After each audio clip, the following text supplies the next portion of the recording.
गुरुर्ब्रह्मा गुरुर्विष्णु गुरुर्देवो महेश्वरा गुरुर्साक्षात् परं ब्रह्म तस्मै श्री गुरुवे नमः। नीलामभुजश्यामलकोमलंगं सीतासमारोहपित्वामभागं पानो महासायकचारुचापं नमामि रामं रघुवंशनाथं। त्वमेव माता च पिता त्वमेव बन्धु च सखा त्वमेव विद्या च द्वरणं त्वमेव सर्वं मम देव। वासुदेवसुतं देवं कंसं चाणूरमर्दनं देवकी परमानंदं कृष्ण वंदे जगद्धाम। प्रिय बंधुओं, देवियों व सज्जनों, एक बात तो आप भी अच्छी तरह समझते हो कि समय सदा गतिमान रहता है। आपका इतना बड़ा जीवन कैसे बीत गया, कब बीत गया, आपको पता ही नहीं चला। सोचते हो तब आपको बड़ी हैरानी होती है। वेद भगवान कहते हैं कि जो संसारी समय का सदुपयोग परमात्मा की भक्ति में करता है, उसका फल उसे हर जन्म में मिलता है। आप सब भाग्यशाली हो, आपके आंगन में श्रीमद् भागवत कथा का गुणगान हो रहा है। महापापों को नाश करने वाली और जीवन में सदा शुभ फल प्रदान करने वाली मद् भागवत कथा आप सुन रहे हो। ये नारायण भगवान का कृपा प्रसाद है। ये आपके सभी दोषों को समाप्त कर देगी। ध्यान दीजिए, महर्षि वेदव्यास जी कथा प्रारंभ करने से पहले भगवान की स्तुति करते हैं और कहते हैं, इस विश्व की जिससे उत्पत्ति हुई है, जिससे इस जगत का संहार होता है, जो संसार के समस्त पदार्थों में समाया हुआ है, वो सबसे अलग है। वो सर्वज्ञ है, वो स्वयं ही प्रकाश है। सृष्टि के प्रारंभ में जिन्होंने ब्रह्मा जी को वेदों का ज्ञान दिया, वेद वो वाणी है जिसकी व्याख्या करते करते बड़े बड़े विद्वान मोहित हो गए। ठीक से समझ लो, ये माया, ये संसार सब मिथ्या है, लेकिन ये माया वैष्णवी है, भगवान विष्णु की है। इसलिए हर प्राणी को इसी माया में सत्य भासता है। जैसे इंसान को अंधेरे में रस्सी सांप दिखती है, मान लिया कि सर्प मिथ्या है, मन का भ्रम है, लेकिन रस्सी तो सत्य है। ठीक से समझना, जैसे अंधेरे के कारण रस्सी में सांप की भ्रांति हो जाती है, वैसे ही अज्ञान के कारण परमात्मा के इस जगत में भ्रांति हो जाती है। देखिए, शुद्ध ब्रह्म में ही जगत भाषित होता है। जब हम टीवी देखते हैं, कोई फिल्म या फिर सीरियल देखते हैं, तो हमें चलते फिरते दृश्य दिखाई पड़ते हैं। वो केवल शुद्ध लाइट है। फिल्म के रूप में शुद्ध लाइट ही अनेक रूपों में पर्दे पर भाषित होती है। फिल्म में दिखने वाले किरदार, मोटर, गाड़ियां, नदियां, पहाड़, महल, ये सब शुद्ध लाइट है, केवल शुद्ध लाइट। उसी शुद्ध परमात्मा में माया के संयोग से ये संसार दिखाई देने लगता है। जैसे फिल्म के माध्यम से लाइट ही हमें पर्दे पर अनेकों रूपों में दिखाई पड़ती है, वैसे ही हमें ये जगत दिखाई पड़ता है। आपको बता दूं, जगत नाम की कोई चीज है ही नहीं। शास्त्र कहते हैं कि बस ये थोड़े कालखंड में दिखता जरूर है, लेकिन है नहीं। आकाश में आप देखते हो, कभी बादल घिर जाते हैं और फिर कभी वे अपने आप मिट जाते हैं। परमात्मा तो एक शुद्ध चेतन तत्व है। जैसे आकाश, वायु, जल, अग्नि और पृथ्वी, जैसे ये चेतन तत्व हैं, वैसे ही परमात्मा एक शुद्ध चेतन तत्व है। देखिए, जल और पृथ्वी में तो फिर भी विकार दिखाई पड़ जाते हैं, किंतु आकाश मूल रूप में निर्विकार है।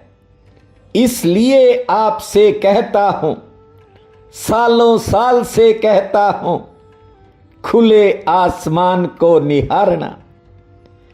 इस आकाश से भी ऊपर एक महान चेतन सत्ता है। इस संसार के समस्त प्राणियों में आप जिस चेतना को देख रहे हो, उस चेतना का मुख्य केंद्र आकाश से भी ऊपर है, आसमान से भी बहुत ऊपर है। उसी व्यापक चेतना तत्व को परमात्मा कहते हैं। और उन्हीं परमात्मा से अनेक अवतार होते रहते हैं, समय समय पर, युग युग में होते हैं। वही परम सत्य है। शेष ये जो जगत है, ये झूठा, मिथ्या। शास्त्रों में लिखा है, ब्रह्म एकम सत्यम जगत मिथ्या। जगत तो एक झूठा सपना है। भागवत में कहा गया है, सत्यम परम धीमहि। कहने का मतलब ये है कि हम परमात्मा का चिंतन और भजन केवल इसलिए करते हैं कि उनका स्मरण करने के बाद ये माया हमारा पीछा छोड़ दे। ये इंसान को उलझा कर रखती है। जब तक आप करुणा निधान भगवान का स्मरण नहीं करोगे, तब तक ये माया पीछा नहीं छोड़ेगी। हरि शरणम हरि शरणम हरि शरणम हरि शरणम हरि शरणम हरि शरणम हरि शरणम हरि शरणम हरि शरणं हरि शरणं हरि शरणं हरि शरणं हरि शरणं हरि शरणं हरि शरणं हरि शरणं हरि शरणं हरि शरणं हरि शरणं हरि शरणं। आज एक महिला का फोन आया, कह रही थी कि कथा में कोई कहानियां सुना दिया करो। मैंने उससे कहा 4 महीने कथाएं चलेंगी, कहानियों के लिए अब समय नहीं है। देखिए, कथा में चुटकुले कहानियां सुनाना ये ठीक नहीं है।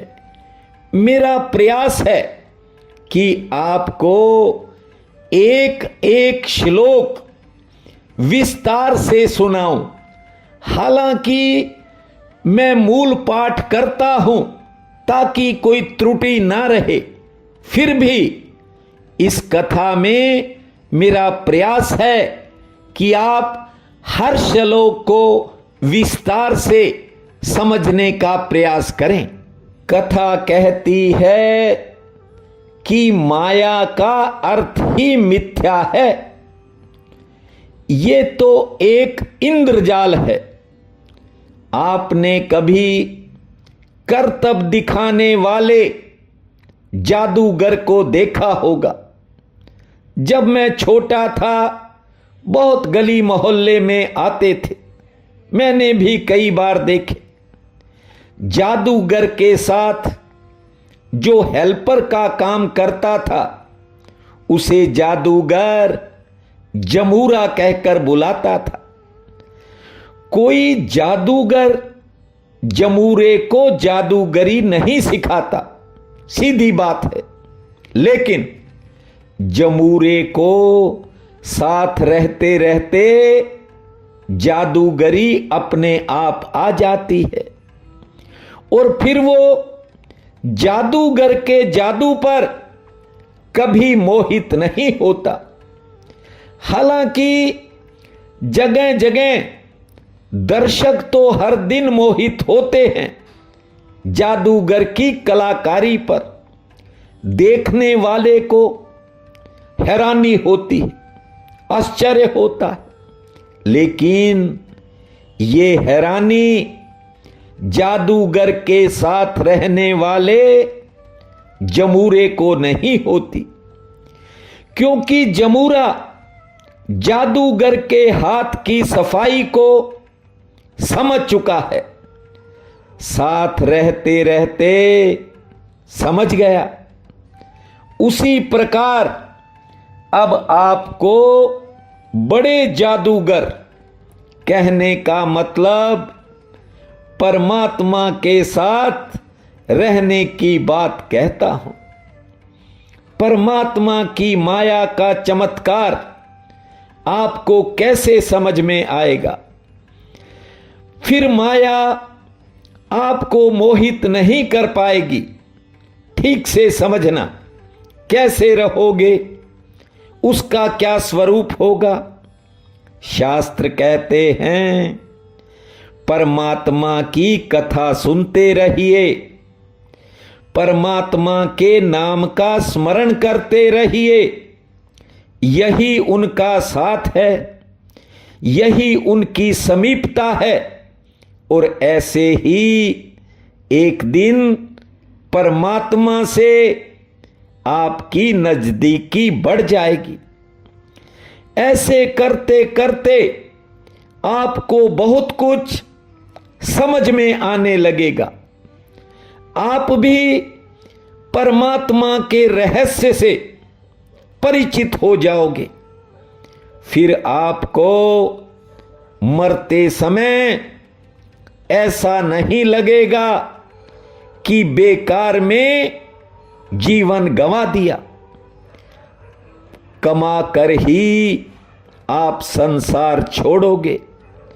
भागवत में लिखा है, जो लोग निस्वार्थ भाव से भगवान के चरण विंदों का रसपान करते रहते हैं, भगवान की कथाएं निरंतर सुनते रहते हैं, जो निरंतर सुबह शाम उनका संकीर्तन करते हैं, उन्हें प्रभु किसी मुश्किल में पड़ने नहीं देते। देखिए, वर्तमान समय में अधिकांश लोग, ज्यादातर लोग देखा देखी सत्संग में जाते हैं। कुछ लोग मजबूरी में भजन करते हैं। कोई मुश्किल घड़ी आ गई, किसी ने उपाय बता दिया कि परमात्मा का भजन कर लो, संकट दूर हो जाएगा, कर लेते हैं लोग। लेकिन आपको बता दूं, ये वास्तविक भजन नहीं है। निष्कपट भाव से जब आप मुरली मनोहर का चिंतन और भजन करोगे तो याद रखना, एक दिन भगवान धीरे से अपनी माया का स्वरूप आपको समझा देंगे। और जिस दिन इस माया के असली स्वरूप को आप समझ गए, फिर आप उसमें कभी नहीं फंसोगे। इसलिए ज्यादा से ज्यादा उसका चिंतन किया करो।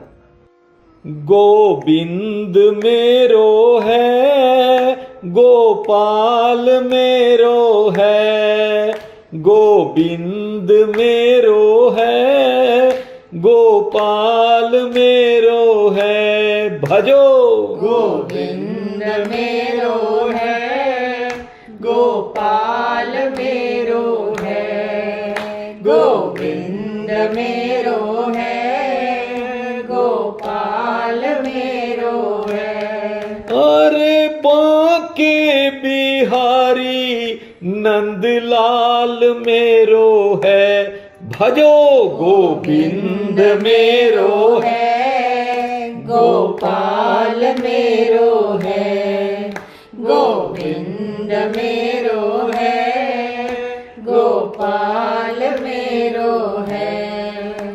देखिए, ये संसार असार है, इसका कोई सार नहीं है।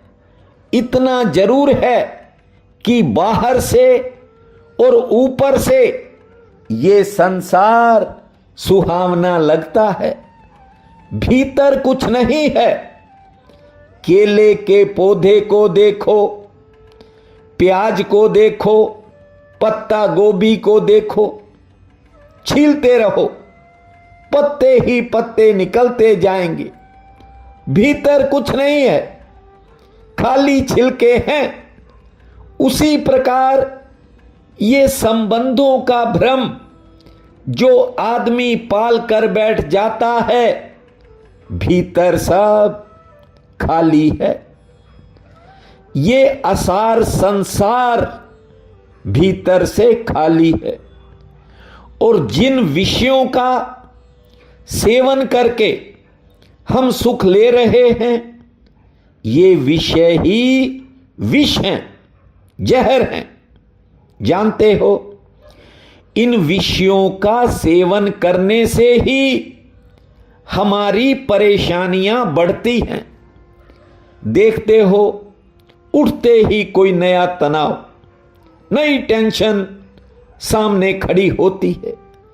भागवत कहती है, जिसने विषय रूपी रस पी लिया, उसकी बुद्धि कभी शांत नहीं रहती। और जिसने भागवत कथा का रस पी लिया, उसकी बुद्धि कभी अशांत नहीं रहती। क्योंकि अमृत रूपी कथा पीने के बाद जो भीतर विषयों का जहर है, वो अपने आप खत्म हो जाता है। बस भाव से श्रवण करते रहें।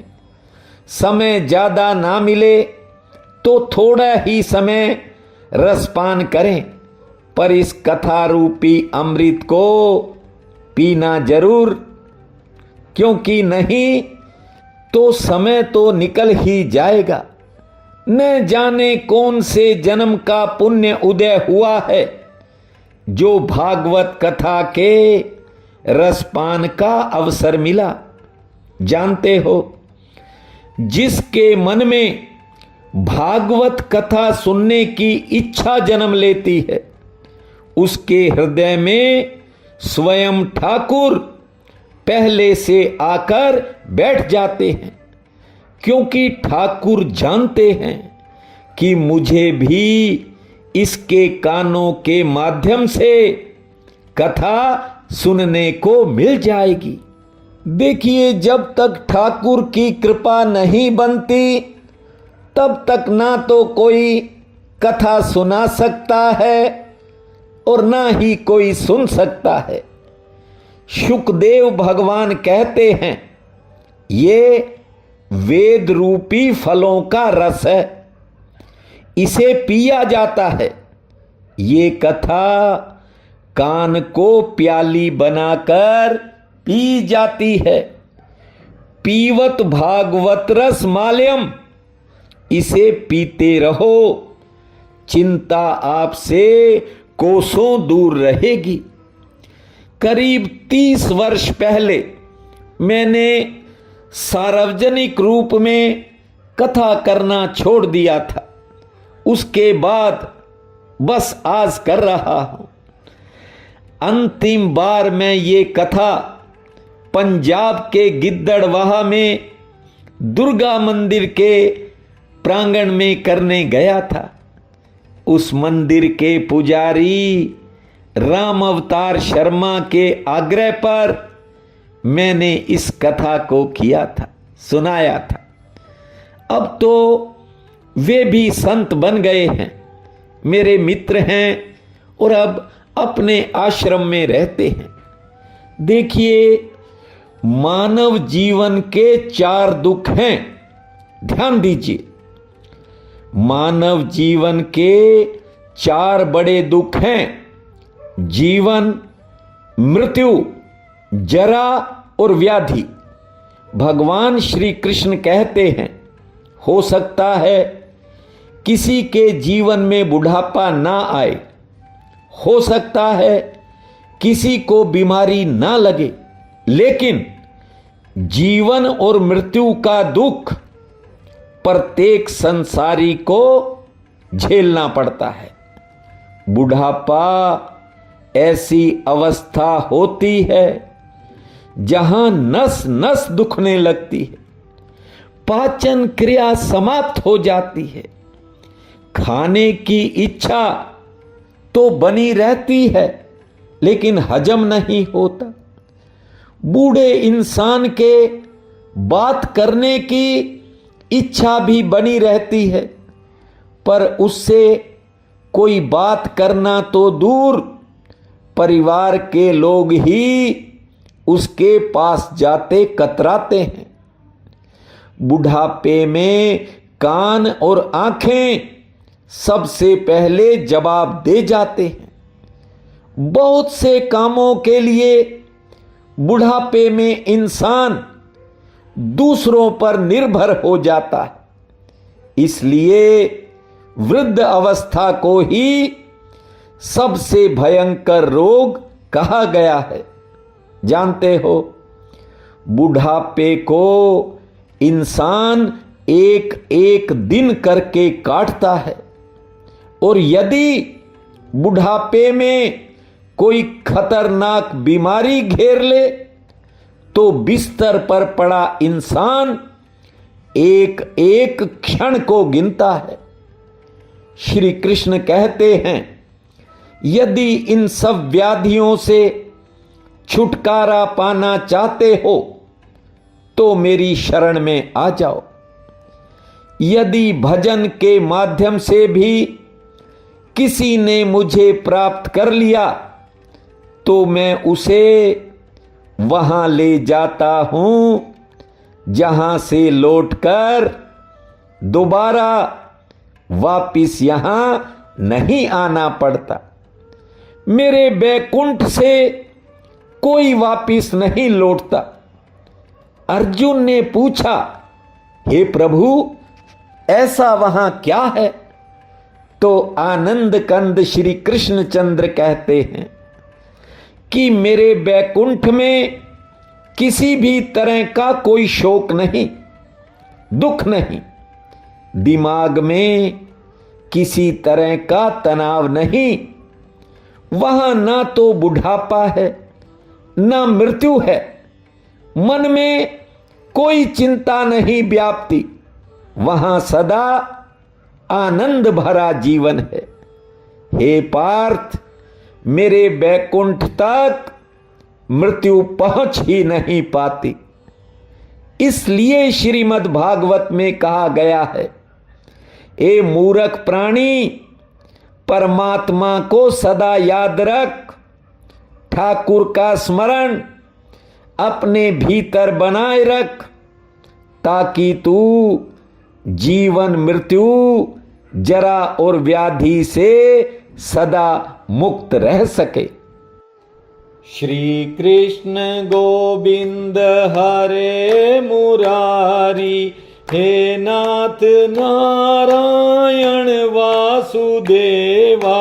श्री कृष्ण गोविंद हरे मुरारी, हे नाथ नारायण वासुदेवा। हे नाथ नारायण वासुदेवा, हे नाथ नारायण वासुदेवा।